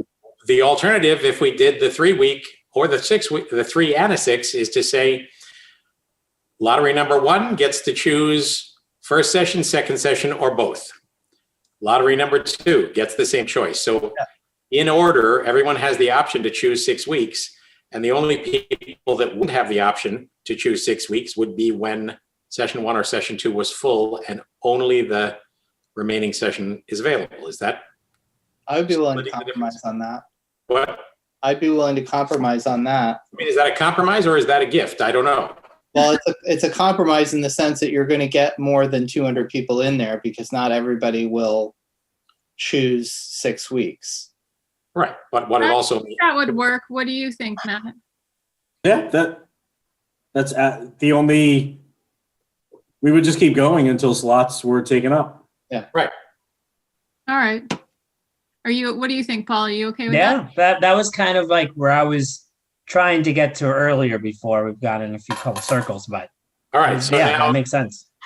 now your wife has the option she sought, and you do too. It's usually the way it goes down. We Yeah. saved Paul's marriage, I'm telling you. I think we call this the Alvarez plan. All right, Don, are we finished talking about this? Before we do the budget, I have one other question based on something else that came out recently, unrelated to the summer, but for the rec department. So I saw the spring program flyer, and I'm wondering if there's any possibility of you adding a group at Soldiers and Sailors that starts right after school, specifically targeted towards parents who need the daycare, knowing that the school, BRS is going to be full-time in April. So in other words, having a club that's running outdoors, that's running it at Soldiers and Sailors, which is safely walkable from the school, where you have, your counselors or whatever walking over with the kids, gathering them at the school, walking over with the kids, and engaging them in whatever activities you run there. I know that you didn't want to do this in the fall because it was the first time and there was a lot of logistics, but I was hoping now that you'd been through that it would be possible to add that option. Again, not one I'd personally take advantage of, but I think there are parents for whom that could be a lifesaver. So like a Panther Club format or more of a class? Well, not a class for sure, but a club for sure, but outdoors. And instead of at the, doing what you're doing at the rec department, but just a little bit longer, so there's not a gap between school and the club. We're doing classes at the rec department. They're coming in and they're signing up for individual programs. Okay, so I would say more of a multi-activity situation, I guess, like the Panther Club, but outside. Is that possible? How hard is that?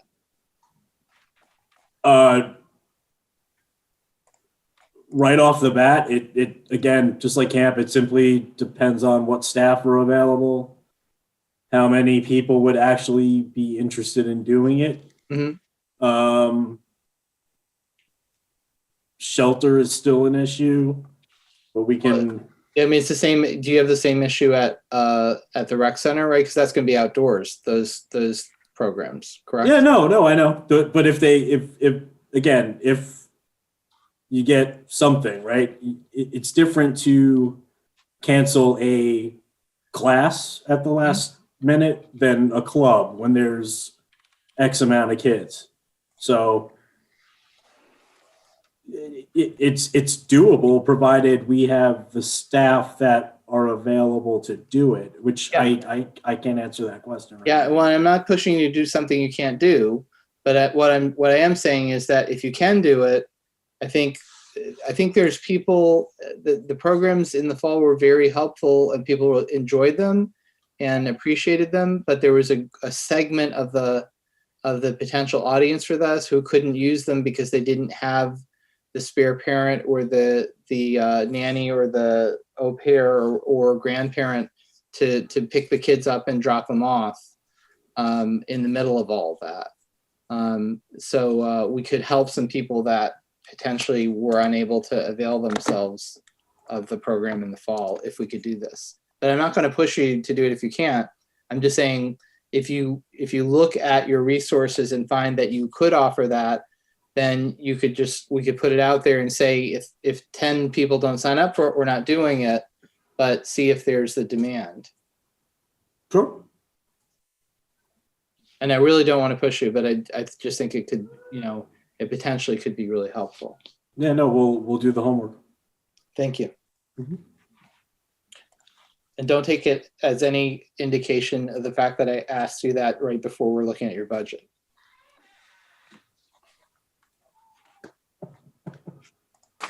All right, are we ready for the budget? I think we are. All right, Matt, play your video. Figured you were making it while we were talking. I've got some licensed music. Noreen, are you able to screen share? Matt, are you sharing your screen or no? I wasn't necessarily going to, but I can. Or I could. No, I got it. I have my Excel sheet, but it doesn't have some stuff on it. Okay. So how have we been doing this? Just line by line and Going through every line. Obviously, the first line is set by contract. yeah, correct. And we are also not of the intent to replace Debbie. So that's working out fine. You're getting sufficient office coverage, and So far, yeah. We'll see what happens when we go into the camper pool. But again, our reliance on the digital formats lead me to believe that we will be fine. okay. So part-time office coverage is a 0. Yep. Rec admin overtime, this would have been full staff OT to cover registrations and things like that. So we're putting in 300 just in case. Okay. The sick bonus and retirement payout, again, for Mike Newman, and then the fiscal year 21 included Debbie. Okay. Vacation buyback, so that includes myself and Mike, and again includes fiscal year 21 for Debbie. Okay. Conference and training, so this includes RAPS, New York State Rec and Park Society conferences, certification CEUs, CPO training, things like that. Obviously, COVID saw the cancellation of a lot of these things, or of course, there were complimentary Zoom conferences that took place instead. Okay. Telephone 4 lines at $500 a piece. $500 total. I'm sorry, $500 total. Thank you. Supplies, general supplies, paper clips, paper, things like that. Again, we are not making nearly as many copies as we have in the past, hence a lowering of these items. Great. Any questions? Good. No, all good. Noreen? So vehicle repair and maintenance went down a bit from 2021 adopted, right? So, yeah. Okay. And again, that's the 2000 Jeep, 2007 Jeep. It's got about 86,000 miles on it. Needs consistent repairs. If it goes out, we'll be fine if we're looking for a hand-me-down from another department or something along those lines, just an in-village car. Okay. $400 for gas and diesel. $1,400 for outside services. We do background checks for any staff 18 and over. The copy machine contract is $1,475. That's their base contract, and we haven't used anywhere near anything that would require an upgrade. Okay. Postage expenses, knock that down due to not printing and mailing the brochure. Dues and subscriptions, so that includes the actual memberships to organizations like RAPS, NRPA in New York State. The software support and expenses, so this, where some of this comes from, we were looking at the potential of going to another software system that specifically dealt with camp and some of the information that applicants have to provide in terms of immunizations and things like that. The window at this point, I think, has closed for us to do that, but it's something that we'll potentially look for in the future. And you would move out of the current system into a new one? Yeah, the intent would be it's a program called Camp Docs, and it's similar to Capture Point, but it specializes in camp registration. Camp Docs has the capacity that Capture Point does not currently offer to take all that health information and put it into their system native through the registration process. So from a time saving perspective, it would be beneficial. They also do COVID screening, so that screening you get maybe before your child goes to school in the morning that you send in. It's that kind of thing. So would that run sidecar to Capture Point? We would run both, correct? It's also got the same sort of application to Panther Club as well. It would help to serve us in that regard. So you say the window is closed. What do you mean by that? Their onboarding process takes about 4 weeks. So even if we, let's say, decided that we were going to go ahead and do it tomorrow, that puts registration out at, April 15th, somewhere around. Okay, so that around that point. For camp, but what about for Panther Club in the fall? It is possible. I think we were all at the point where we were still evaluating the implication of credit card fees and. Whatever, I leave it up to you. Thank you, sir. And then the credit card fees at 18. Any questions? So what 2021 projected is only 2,000?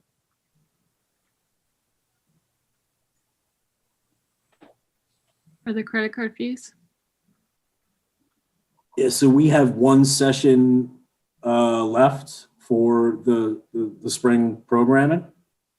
So year to date, we've taken in a little over 1,000 with one more registration cycle. Just because there's been so little registration because there've been so little programs. Correct. Okay. Noreen, next. Peter, remember there's incentive in the rec department to pay with a credit card because the fees are absorbed into the cost of the program and paid for by the village. So more people sign up with credit cards because of the Capture Point platform. Right.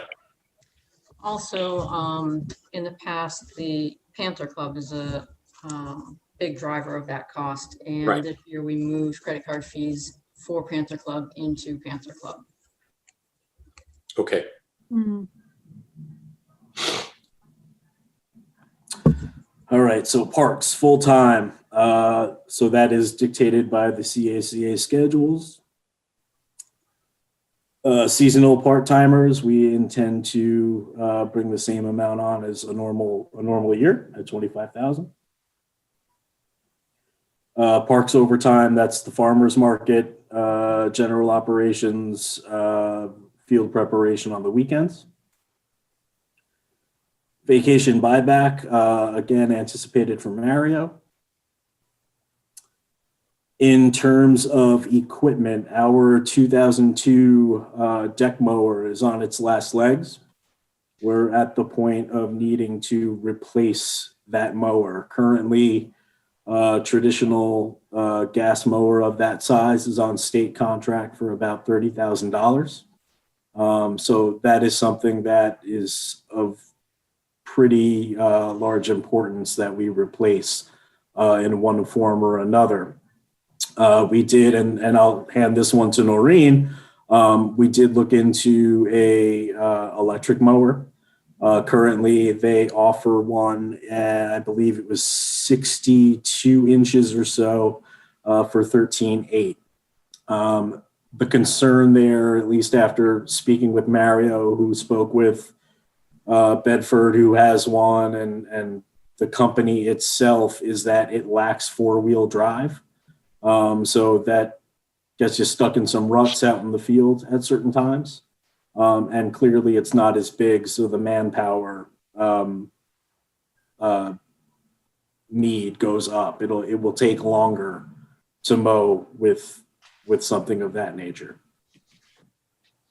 we possibly look into that a little bit more? Because I feel like particularly with looking into We're going to be, encouraging people to transition from gas to electric, say in leaf blowers and things like that, it'd be nice for us to model that. And I feel like, I don't know, maybe this was wrong, but I know that Westchester, Sustainable Westchester held an event that I went to a while back with some models of electric mowers that seemed pretty compatible with the gas-powered mowers. I mean, I'm sure Mario knows more about this than I do, but would it be possible to not commit at least to the gas-powered for now?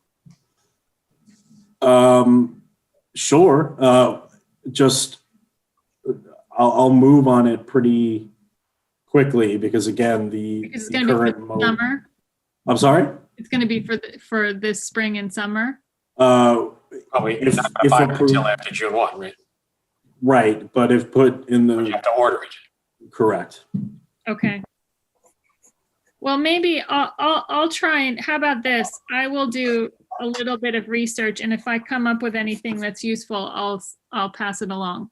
Yeah, and Nicole, whatever you may come across, I mean, we're happy to talk to the dealers and see what they hear back from them. I mean, it's interesting. You could buy 2 of the electrics for the price of the gas. Correct. I mean, obviously you need 2 people to ride them, but is that offer an option here, or is that good, bad, indifferent? Whatever. Yeah, you take a man from one job, you got to put him on another, so that's. Yeah, but you said it's 60 inches instead of 72? Correct, yeah, 60, right, 60. Right. So the thing is what? 15-ish% narrower, correct. Which presumably means it takes 15-ish% longer to cut the grass. Mm-hmm. Yep. But 2 people on smaller mowers, it's we're back to the kids' algebra test. Or word, not algebra, word, right. All right, let's leave the 30 in place here, but let's, as discussed, explore that further. Sure. It certainly would be great to be modeling an eco-sensitive and noise-sensitive solution. Does this mower live at Parkway, or do you move it around? It lives at the garage, and then we can bring it around wherever we need to. You take it to all the fields? On the trailer, yeah. Okay. Yep.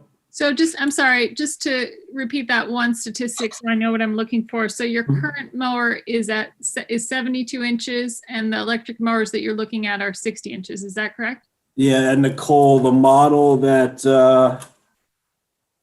hold on, I'm going to pull it up. About this. Why don't the 2 of you talk about this? Let's keep going. Yeah. I'm Gotcha. sorry. Talk about it tomorrow. Nicole, I'll talk to you tomorrow about it. I have the model. Okay, sounds good. So supplies, you see the breakdown of the supply line. Any questions on any of that? No. Utilities, Parkway Field and the Field House. That's that breakdown. That is not the lights yet. Repairs and maintenance, structural, 4K. Vehicle repair and maintenance, that's on our pickup trucks, mowers, Bobcat, Gator. Gas and diesel for those pieces of equipment. Outside services, that's our plumbing, JP McHale, Porta Johns irrigation services, things like that. Do we put enough money into arborist tree consulting? Some of that, it's a decent amount. Most of our tree takedowns are the result of storms or weather. Yeah, I guess Kathy Dinkle, if she were listening over our shoulders, would say we're not investing enough in the care and maintenance of trees, both from the standpoint of the tree's health, but also the sort of graceful training of a tree throughout its life. Yep. This may not be the year to address that problem, but I think she's right. Yeah, and then one of the projects that I know we need to pick back up on, Nicole, I know we've spoken to Kathy Dinkle and the CAC a couple times about agreeing what species go where and why and how. So I don't know if we've come to that consensus yet, but we'll keep trying. Yeah. All right, so Pasney, that's a matter to consider a little bit further. Keep going. correct. The Pasney Field Lights at 30,000. Uniforms, and that's Cintas, and the boot allowance for the CSEA. Right. And same thing with the ANSI jackets every other year.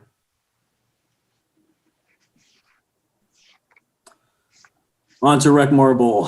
Telephone, 1,600. Supplies at 2,000. It's $1,600 just for the alarm system phone line? For the phone line, yeah. Definitely in the wrong business. Can we just get you a Ring Zoom video doorbell and leave it there? We could. We absolutely. Actually, the Ring subscription is. There's a whole video system, so. Yep. You can put as many up there as you want. You have a video system. They're probably built into this too. Correct. And that's the, I believe that's a Verizon phone line. So, Rec Marble Supplies, 2,000. The utility over there at 7,000. Repairs and maintenance, 25. And this year included the COVID stuff, correct, Noreen? I believe that was with the George, what's his name? Yep. So Matt, is it unrelated to this budget? Sure. We've talked at various points, or maybe related to it. We talked at various points about the desirability of being able to lock the office area from the activity room, but still maintain access to the bathrooms. Yep. Still a worthy goal? Does it matter? What do you think? Walking through where the office is in. Yeah, I mean, at the moment, in order to give someone access to the activity room and the bathrooms, they have access to the office area. Peter, we did that project as part of the workplace safety to have it. Is it all done now? ready. Yeah, it's all done. Beautiful. See that? That's what COVID does. That's why I was trying to figure out how. Go and visit. What else in the wall would we put a door? You're all locked up. Yep. Great. But it has worked. We have used it. And then the kitchen area is mostly a staff thing, or do you use that sometimes for programs? We've used it to bake cookies, but nobody in there actually doing classes. It's not formulated that way. There's the storage closets. Yeah. Sort of a dumb space, right? Yep. Correct. Okay. All right. And the outside services at 4,000, and same thing as the admin. That's the pest control, monthly alarm, filter cleaning, fire inspections, that thing. Any questions? Nope. Lake Street, and again, this is admittedly something I don't have a lot to directly do with, but we covered in our budgets. 1,000 for supplies. The utilities at 14,000. Repairs and maintenance at 2,500, and then the only thing that was outstanding for that was the potential of another roof repair. And outside services at 1,000, including pest control and fire extinguishing. And just to remind the board, this is the facility that we rent to PCTV for $1,000 a month. Is that what the $5,000 in vodka is for there, Lake Street? What?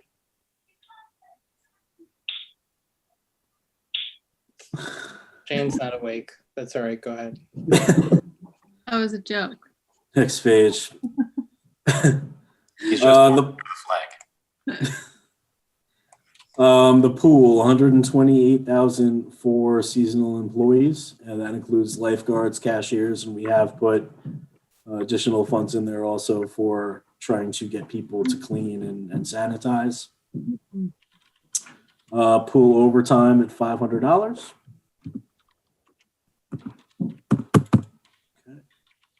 Okay. Training, We did pay for some of the lifeguard certifications last year when we thought that recruitment would be an issue. It's not, so we're taking that out.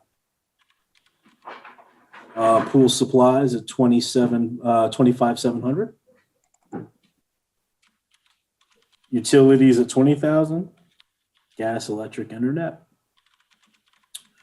Repairs and maintenance at 40,000, including nuclear, plumbers, plumbing and electrical. And they had just, Eric, did we make the adjustment in there for PRM? I guess they. Not for projected, but. Okay. So PRM did come in and they were able to help us fix a major electric supply issue over there, underground digging and replace some conduits. Did you want to increase that projection from 25 to 34? Yes, please. Scroll, I'm sorry, I stepped away. I had someone in the hallway. Scroll to the next screen. Is the board okay with that? I think so. Yes. Sorry, we are awake and totally. Hey, no, listen, I'm right there with you, no problem. We are seeing the screen and not seeing anybody. You scroll to the next screen whenever you want to. I'm totally fine with that. Water expenses at 12,000. I'll go a little quicker. I'm taking the hint here. Would water expenses Still waiting be for the music, different man. if we bought them in 3 weeks instead of a whole, And 4375 for software, and that was the result of this year. Capture point modules are being attributed to the pool that weren't before. Okay. So are you happy with Catcher Point, accepting the fact that it can't do this health stuff? Correct. Yes. Yep. And that's a huge component to what we need for camp, but it is what it is. So pool swim team, we had put in for 3,000, acknowledging that this year's program will likely be a scaled down program. Supplies at 500, and no membership dues because there will be no conference. Okay. Next. Day camp. So 151 for seasonal part-time. 1,000 for day camp overtime, full-time staff. 11,500 for supplies, and you see the breakdown there. Outside services, which will include the tents, toilets and hand washing stations, storage pods, and entertainment. There is no transportation money put in, no transportation. Mm-hmm. And same thing with custodial, there will be no custodial. Unless the school district surprises us. Adapted rec services, that's Northeast Special Recreation. And I believe you just signed their agreement a couple weeks ago. Any questions? All right, special events, part-time staff at 500, OT at 3,500. So that's we're assuming the world is opened up a bit and we Correct. Do. Okay. And Mr. Mayor, maybe just for the board's education, Pleasantville Day is not going to happen this year. Yeah, that's obvious, I think.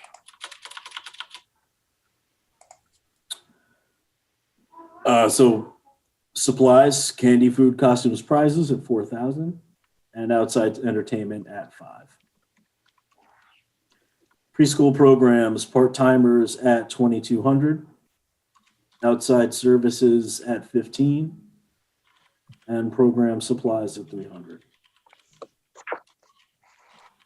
Next, youth programming, 28,000 for staff. That's after school clubs and other programs. Youth program overtime at 10,000.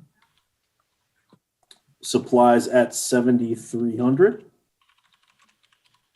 And outside services at 20,000.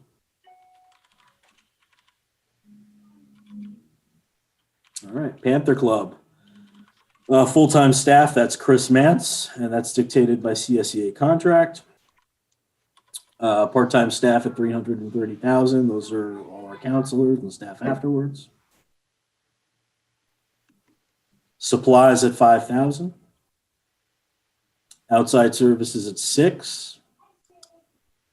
We expect custodial fees at around $27,000.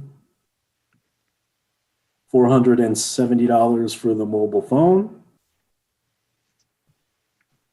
Software expense, that's actually going to be at $1,875 because we're likely staying with Capture Point at this point in time.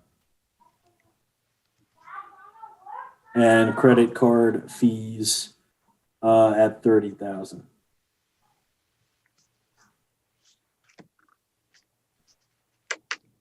Questions? All right.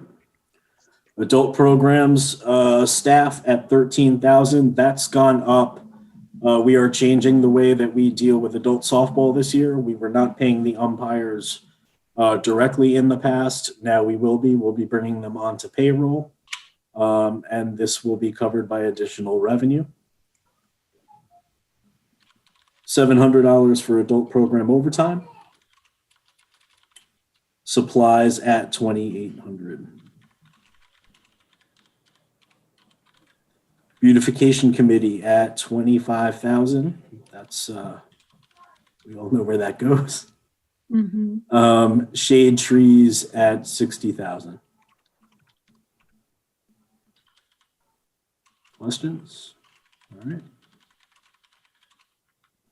So the shade tree question arises again, right? Are we spending enough money on planting? Which is not much. The lump sum, I think, is a fine lump sum. Okay. The 60. Yeah. It just happens to be. I mean, we can spend forever cutting trees down that residents report to us that are, leaning towards their house, or they come out and take the initiative and report to us. When it's a matter of safety and we have our arborist come out and evaluate each one, he says we have to take them down. That's. Yeah.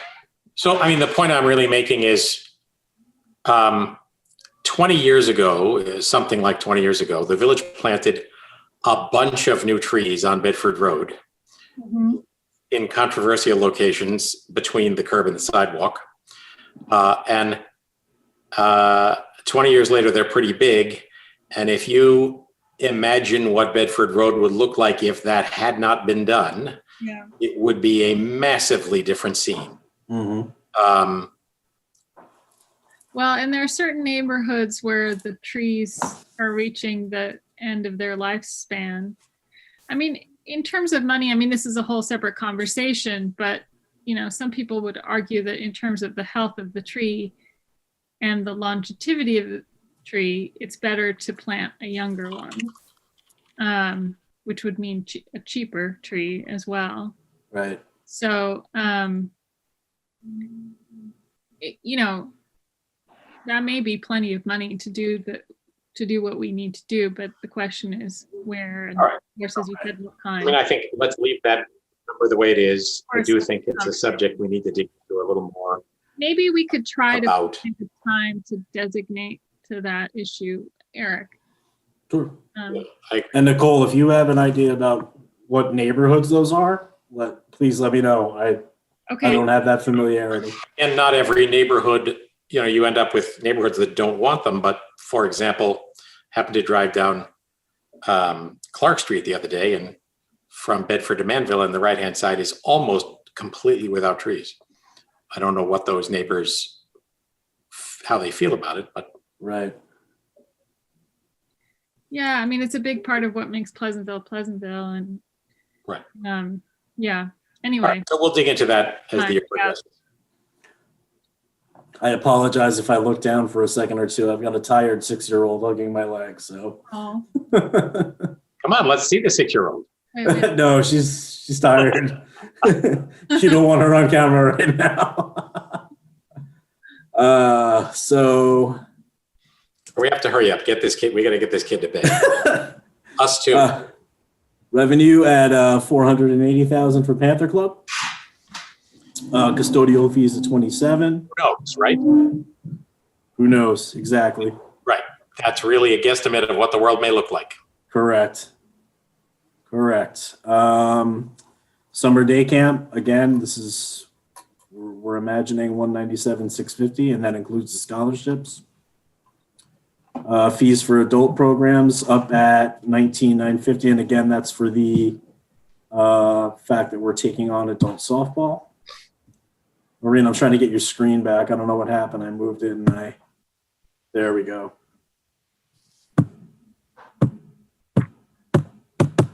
All right, there we are. 1,600 for the rental at the snack bar, and we do have Bob DeBono lined up and ready to come back. And are there COVID overlays to how that operates? Yeah, there will be. There will be. Okay. And he's also permitted by the DOH as well. They come in and they do their inspections. And okay, good. Look him out.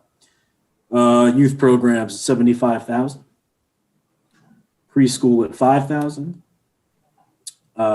Pleasantville Day for 4,000, assuming we have it. $185,000 at the pool for permits. 3,500 for swim team, again scaled back. And Parkway lights at 3,500. I did hear from Jay LaCapria today, and their enrollment's a little scarce this year. So they're looking to hopefully team up with some other municipalities that are also a little light on enrollments to maybe pull a good program together. So, and does he think that's driven by COVID concerns, parents who are just staying on the sidelines, so to speak? Yeah, that's what he started out with. But again, there's so many factors related to that right now, and who knows? Any questions? Have you talked to the swim team folks, Petro and all those people? I have, yeah. We knew Jeff Reek wasn't coming back for a while. He was the head coach for many years. In a COVID year, to try to go out and find another superstar head coach, especially when we're potentially going out with a pool project within the next two years, wasn't likely at this point. So for the time being, we're scaling back. But and they're at ease with that as well? As much as they can be. There was some indication that Jim, is it Kennedy, Eric? Yeah, was potentially interested in coming back, just to help out and to do some light training. So that's still something that's potentially there. I know Petra was speaking to him a little bit about it, so it's possible. All right. All right. So the one item you and Nicole will talk about, mowers, and see where that goes. Also worth knowing whether, does our garage repair the mowers mechanics? They have been, and that's the thing. They're currently the one we're looking to replace has like the deck has been replaced. They've kind of repaired it to the point where there's nothing left to repair. Yeah. So I guess where I was going with that is, and obviously we're going to be making this transition over time in lots of ways, but if we had the electric mower or more than one, could Mike and his operation still perform, the kind of mechanical repairs, blades and wheels and that sort of thing? Yeah, I'm not 100% sure. I'll check on that with Mario. Okay. And Nicole, I'm about to forward you the model that he was looking at. Okay, sounds good. Thank you. All right, so sounds good. There's really not too much to tinker with there. My daughter turned the lights out on me. She's got the right idea. And she literally just went behind me and turned the I'm right. sorry. I think we can relieve you here from your bondage. Put your daughter to bed. Thank you very much. you. Good night, everyone. Thank you. Good night. Good night. All right. Anything else from anybody Thank else? Real quick, I am going to send a forward email. I've been working with Jill from the Board of Education. We're working on a campaign for all the kids going back to school, for the schools to reopen, specifically masking up. So they've come up with a couple slogans that would like for the whole board to take a look at and try to help pick one. And then trying to get a design put out and essentially printed out some signs, getting them posted all over the village. I'm also through the Chamber of Commerce going to talk to some of the businesses to see if they can have some of the posters. Essentially, it's just our whole campaign to just encourage everyone to continue to mask up for the kids so that they can stay in school and not have any breaks once they go back. So just look for that email. I'll be sending it right after the meeting, and just let me you can write me personally or write the whole group, just which one of the 3 slogans you like the best. You might want to just look on the Facebook page at All right. the campaign that existed earlier, which was just hashtag mask up Pleasantville. I don't know if you would want to connect it with that or not. All right, so on the related I think front, they were looking at, I mean, I could tell you the 3 real quick. It says master cool and keep kids in school, keep schools open, mask up, or keep kids in school, mask up. Those are the 3. But I'll send it to everyone. Then we can kind of look. If there's other related. slogans, we can put them in there too, and then say we can suggest some as well. we had 9 new positives in the Monday report from Friday, Saturday, Sunday. We're up in the 40s now active, so that number keeps ebbing and flowing. Would like to see it ebb consistently. So we're certainly way down from where we were a month and a half ago, but it keeps on coming. So the mask thing is an important message.